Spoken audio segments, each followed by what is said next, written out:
Welcome to ID the Future, everyone. I'm your host, Andrew McDermott. Well, today, my guest is renowned neurosurgeon Dr. Michael Egnor, to begin talking with me about his new book, The Immortal Mind, a neurosurgeon's case for the existence of the soul. Dr. Egnor is a professor of neurosurgery and pediatrics at State University of New York, Stony Brook. Named one of New York's best doctors by New York Magazine in 2005, Egnor is an award-winning brain surgeon who has performed over 7,000 brain operations. Dr. Egnor, thank you for taking the time with us today.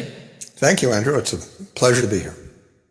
Well, you've written a book, an extraordinary book, an intriguing book, making a case that the human soul exists and that the mind is immortal. And over a couple of episodes of the ID the Future podcast, I'd like to unpack some of the arguments and evidence that you've marshaled for these provocative ideas.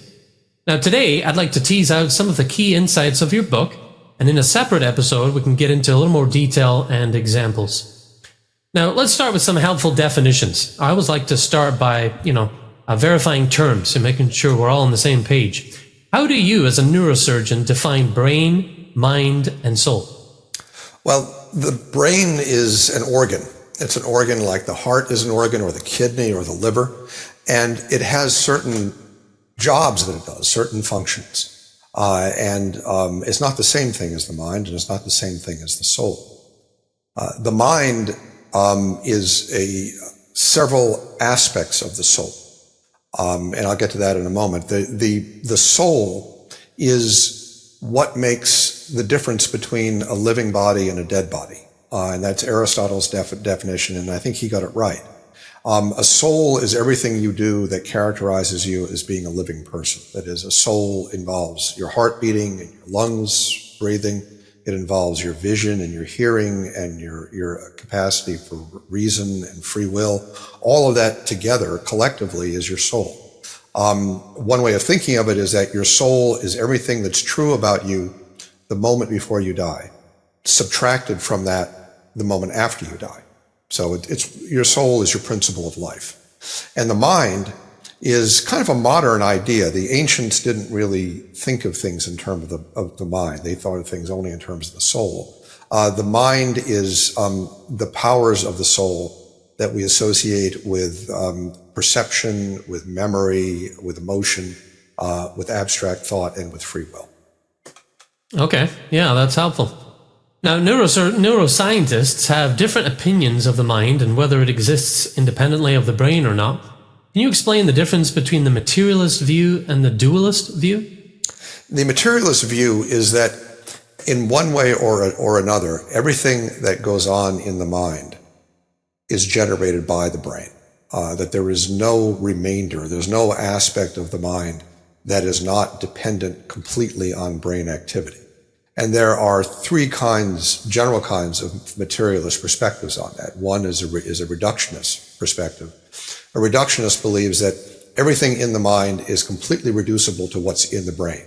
And the most common reductionist viewpoint is identity theory, which says that what's in our mind is really the same thing as what goes on in our brain, just understood from a different perspective.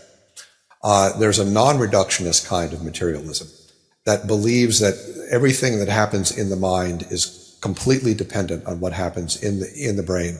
But the mind, it can't be simply reduced to the brain, but everything in the mind is generated by the brain.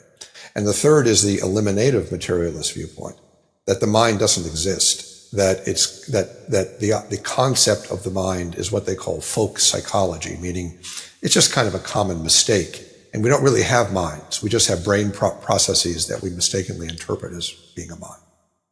The dualist viewpoint is that there certainly is quite a bit that goes on in the mind that indeed is generated by the brain. Dualists very much believe in the mind-brain interaction. But dualists argue that there are aspects of the mind that while brain function may be necessary for the normal exercise of that aspect of the mind, brain function is not sufficient. That there's something extra that goes into what makes us human that does not come from the brain. Okay. And you hold the dualist view, is that correct? That's correct. Okay. And we'll unpack that more as we go. Okay. Now, one of the things I've learned from scientists working on the evidence for intelligent design is that it's helpful to draw up a set of observations that you'd expect if a given hypothesis were to be true. In your book, you relay 5 propositions from Yale University neurologist Stephen Novella in support of the materialist view. For example, no mental phenomena without brain function. As brain function is altered, the mind will be altered. If the brain is damaged, then mental function will be damaged, and so on. And then you turn around and you offer up 5 alternative propositions one would expect given a dualist view. For example, there will be some mental phenomena without brain function. As brain function is altered, the mind will not necessarily be altered. If the brain is damaged, mental function will not necessarily be damaged, and so on. So why is looking at what you'd expect to see if a given hypothesis is correct a helpful way to evaluate a view of the mind? It's helpful because science works particularly well when people who have a theory have to give predictions as to what the logical consequences of their theories are. And Einstein found this when he developed the theory of relativity. It made very specific predictions, for example, about the bending of light as it goes around the sun. And that could be tested, and it was tested. So there are ways of testing materialist views of the mind, and there are ways of testing dualist views of the mind. And those propositions that you mentioned earlier are a very useful way to test these theories. Yeah, and those are in your book, so readers can consult those as well as see how your propositions shake out throughout the course of your arguments. I think it's very helpful that you included that. Mm-hmm. Now, your book provides evidence that the mind is distinct from the brain and that the human mind can adapt to a variety of brain absences. You tell the story as an example of one of your patients, Sam, who suffered from debilitating epileptic seizures. You performed a split brain procedure, literally splitting in two the corpus callosum, the massive bundle of millions of nerve fibers that connect the two hemispheres of the brain. What was the result of this surgery then, and how does it support your argument about the unity of the mind? Split brain surgery is a remarkable kind of operation that surprises people that we can actually do it. But in fact, it's safe. It's done with some frequency even today, and I've done it in the past. The most remarkable thing about split brain surgery is, number one, it can be a fairly effective way to treat certain kinds of seizures. The second most remarkable thing is that people don't change much except they have fewer seizures. That is, that they still feel like they're one person. They actually feel completely normal after split brain surgery. There's a neuroscientist named Roger Sperry who studied split brain patients many years ago, and he won the Nobel Prize for his studies. And he found that there were subtle perceptual problems in people with split brain surgery, problems they generally don't even notice in everyday life. But it helped Sperry to understand the function of the individual brain hemispheres. So it was really good science. Other researchers, Justine Surgeon at McGill and Jair Pinto in the Netherlands, have studied these patients in more detail over the past number of decades. And what they found is a remarkable thing. With split brain surgery, the hemispheres of the brain are functionally disconnected. And you can present an image to the individual hemispheres that the other hemisphere doesn't see. So you can present an arrow to one hemisphere and another arrow to the other hemisphere. And you can ask the patient, do these arrows point in the same direction or different directions? And people with split brain surgery almost always get the right answer. But if you think about it, no part of their brain has seen both arrows. One part saw one arrow, the other part saw the other arrow. Nothing in their brain saw both arrows, but they're able to compare the arrows, which implies that there's a part of their mind that's not in their brain. Huh, that's fascinating. And how did Sam's procedure turn out? How did he do? Went very well. It's a very successful operation, and seizures are markedly reduced in patients who have this surgery.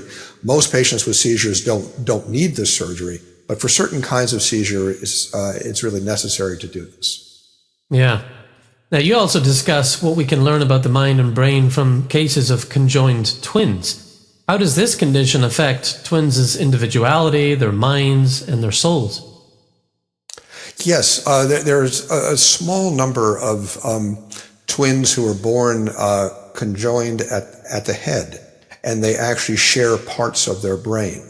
There are a couple twins in Canada who have this condition, and they've grown up together, and it's Tatiana and Krista Hogan is their name. And they share important parts of the deep part of their brain.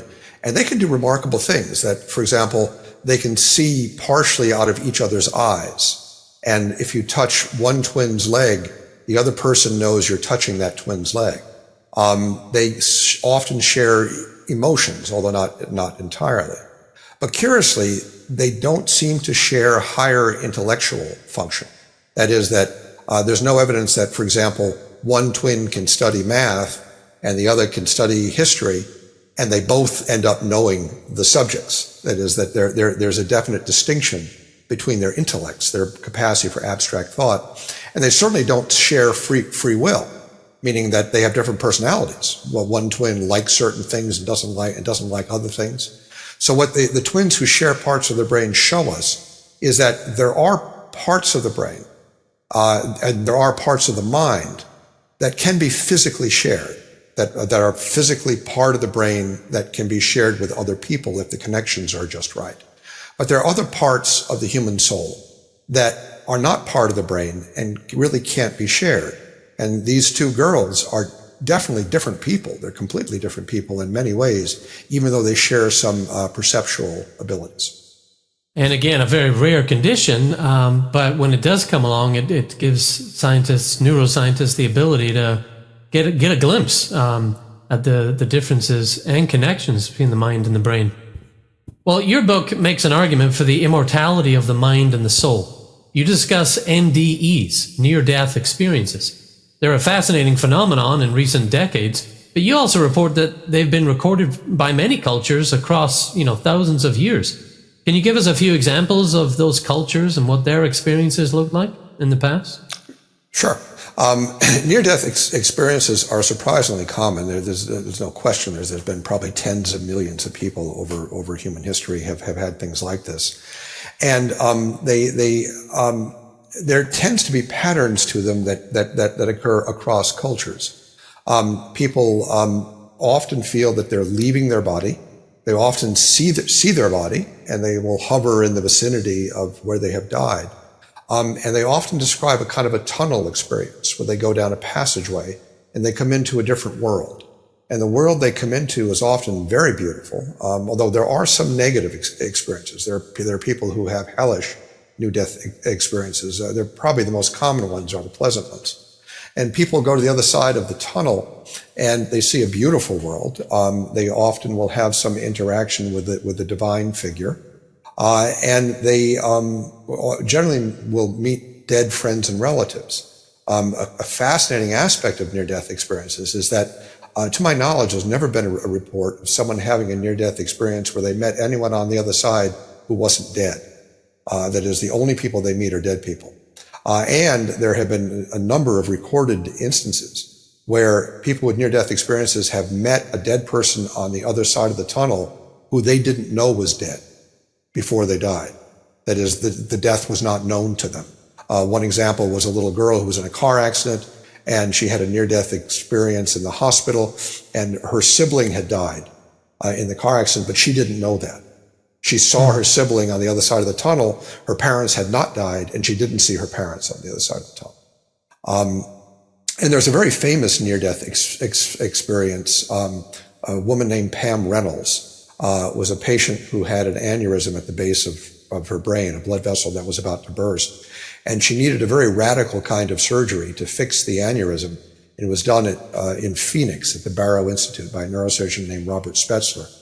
And what she had to have done was she had to have her body cooled down to about 50 degrees Fahrenheit, put on a heart-lung machine, and then her heartbeat was stopped. And Dr. Spetzler went into her brain, drained the blood out of her brain, fixed the aneurysm in 30 minutes, and then restarted her heart, reperfused her brain, and she came back to life. And this was done in the early 1990s. And she made an excellent recovery. And she reports that when this happened, she felt, as soon as her heart stopped, it felt as though she popped out of her body, went up to the ceiling of the operating room, watched the whole operation. She said she wasn't frightened. She said it was beautiful and fascinating. She heard the conversations the doctors had, which could be checked. She heard the music that was playing in the operating room. She saw the instruments. She then went down a tunnel. She saw her grandmother and her uncle, who said she had to come back. She came back, went back into her body, and she said it felt like diving into a pool of ice water. It's kind of interesting because her body temperature was 50 degrees, so it really was a pool of ice water. And so this is probably the best documented case of near-death experiences, in that she was documented by all kinds of machines in the operating room as being completely dead while she had these experiences. Wow. Yeah, so you can use those measurements as a way to verify what she was experiencing in her story. Yes. Which does make it stand out. Now, you've also got a chapter in the Immortal Mind that addresses the Darwinian view that the human mind evolved gradually through natural selection and random mutation.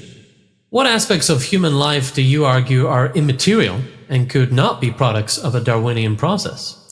The capacity for abstract thought, which includes reason and judgment, those are not material things, and they can't possibly have evolved by a Darwinian mechanism, because Darwinian mechanisms only work, if they work at all. I'm not a big supporter of Darwinism as good science, but even if one believes that some aspects of human biology arose through some kind of process of natural selection, there's no way that the human mind could arise that way, because our capacity for abstract thought and our capacity for free will are not material things and are not subject to Darwinian mechanisms. The human soul was created directly by God at the time of our conception.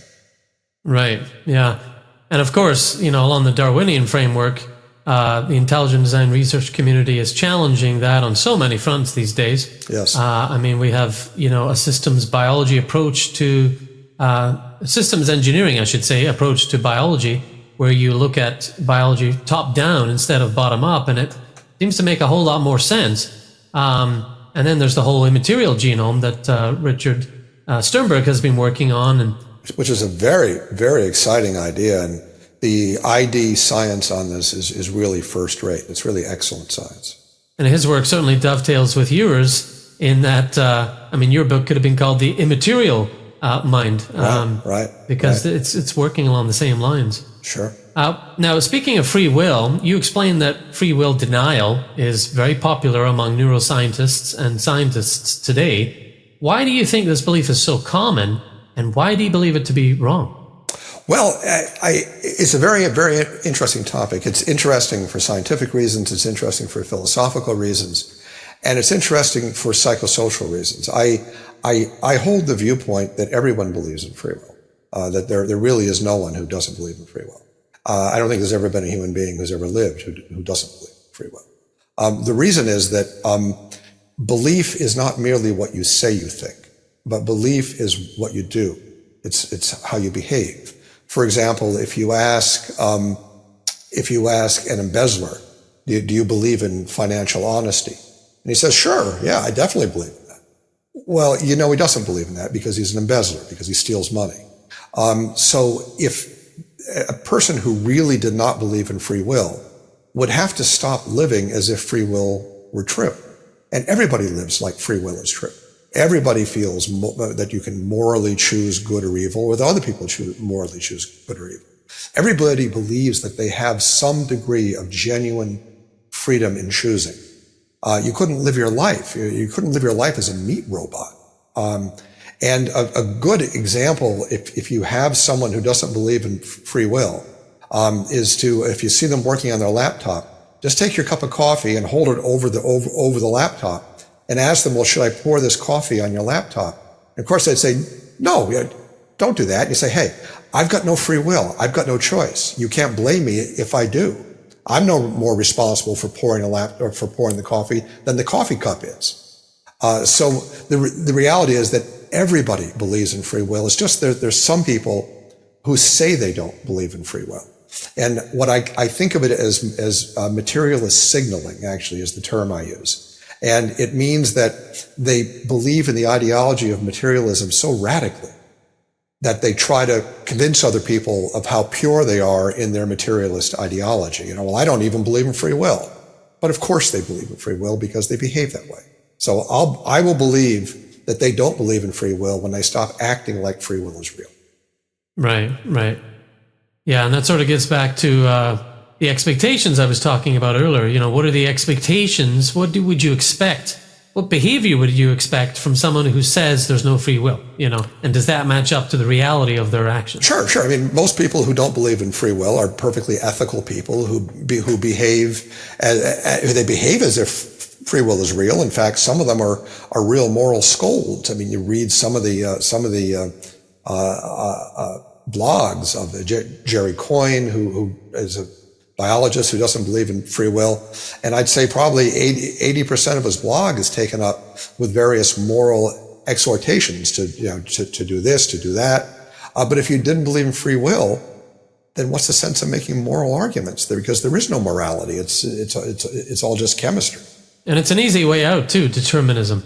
Because then you're not on the hook, for much of anything. Right. And I suspect that plays a deep role. It's kind of a way of saying all the bad parts of my life aren't really my fault anyway, so you can't blame me. And it's kind of a cop-out. Yeah. And then it begs the question, what about the good parts of your life? Were those accidents, or did you choose them? They still take credit for that.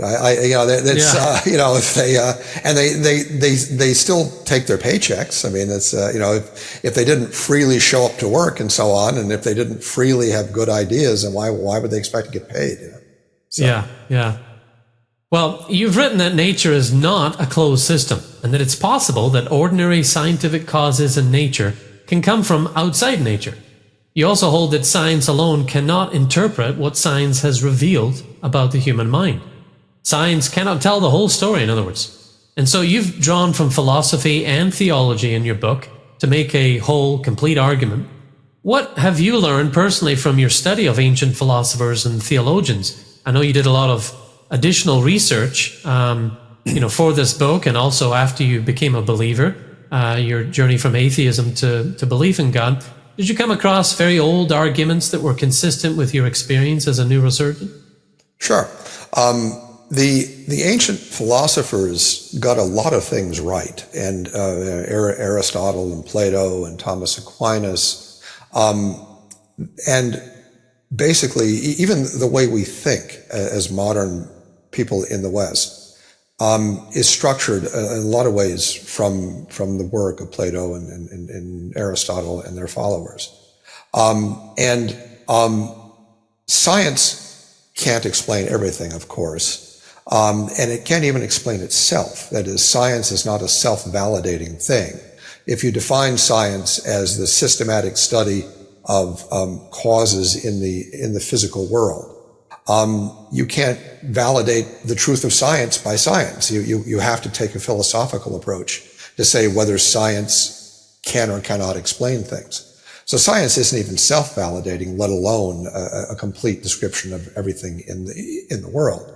To me, the most compelling reason to believe that there is agency outside of the natural world that causes the natural world to exist and causes it to change and to have the kind of natural laws we have.